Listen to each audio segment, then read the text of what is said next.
Perkenalkan, nama saya Abraham Sarada. Saya kelas KLK 1B. Saya ingin membahas tentang perangkat keras komputer. Yang pertama, perangkat keras komputer sendiri dibagi menjadi 3 kelompok.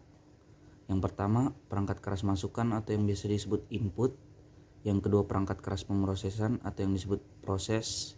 Yang ketiga, perangkat keras keluaran atau yang biasa disebut output. Pada kali ini saya akan bahas ketiga perangkat keras tersebut, yaitu perangkat keras input, proses, dan output. Mulai dari pengertian hingga contoh perangkatnya. Yang pertama, alat input. Berfungsi untuk memasukkan sebuah data yang nantinya akan diproses oleh komputer. Contohnya yang pertama, keyboard. Keyboard berfungsi untuk memasukkan data yang berupa huruf, angka, maupun simbol serta memasukkan perintah-perintah lainnya seperti pintasan pada keyboard. Yang kedua, mouse. Mouse berfungsi untuk menggerakkan kursor atau pointer pada komputer. Yang ketiga, mikrofon. Mikrofon berfungsi untuk merekam suara serta untuk berkomunikasi dengan orang lain seperti menelepon.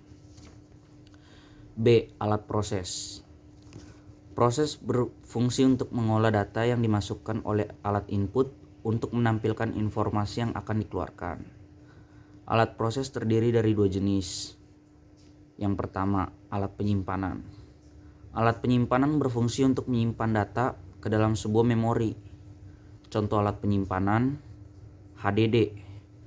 HDD atau hard disk drive berfungsi untuk menyimpan data dalam kapasitas yang besar dan untuk menyimpan data dari operasi sistem. Kapasitas HDD berkisar antara 256 GB sampai 16 TB.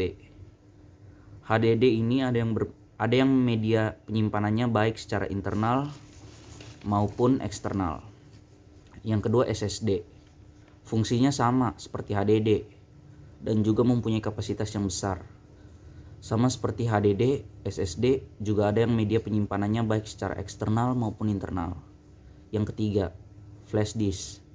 Berfungsi untuk menyimpan data secara eksternal yang dihubungkan melalui port USB dan berkapasitas cukup besar, serta dapat menyimpan data dalam berbagai format data. Flash disk biasanya berukuran kecil dan mudah dibawa kemana saja. Yang kedua, alat pemrosesan. Alat pemrosesan berfungsi untuk mengolah data dari hasil data yang telah dimasukkan. Contoh alat pemroses yang pertama, motherboard. Motherboard atau papan induk berfungsi untuk pusat pengendali yang mengatur kerja semua komponen komputer dan mengatur daya listrik pada setiap komponen. Kedua, RAM. RAM atau Random Access Memory berfungsi untuk menyimpan data dan instruksi sementara. RAM tidak masuk dalam kategori alat penyimpanan karena sifatnya yang sementara. Yang ketiga, prosesor. Berfungsi untuk mengolah data dan membaca instruksi dari memori supaya dapat mengendalikan kerja komputer. Dengan bekerja sama bersama dengan komponen komputer lainnya, semakin besar kecepatan suatu proses, maka akan semakin cepat kinerja suatu komputer. Yaitu yang terakhir, ketiga, alat output. Alat output berfungsi untuk mengeluarkan informasi dari hasil data masukan yang telah diproses. Contoh komponen alat output. Yang pertama, monitor. Berfungsi untuk menghasilkan data atau informasi yang berisi tampilan baik teks, gambar, atau video yang telah diproses melalui VGA card. Yang kedua, speaker.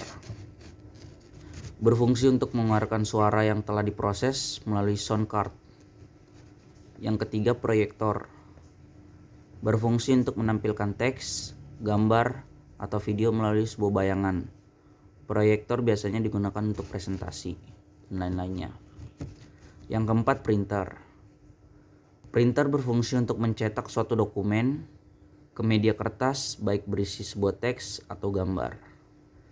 Yang kelima, plotter. Berfungsi sama seperti printer, namun bedanya plotter dapat mencetak gambar berukuran besar. Plotter biasanya digunakan untuk mencetak arsitektur dan mesin. Sekian dan terima kasih.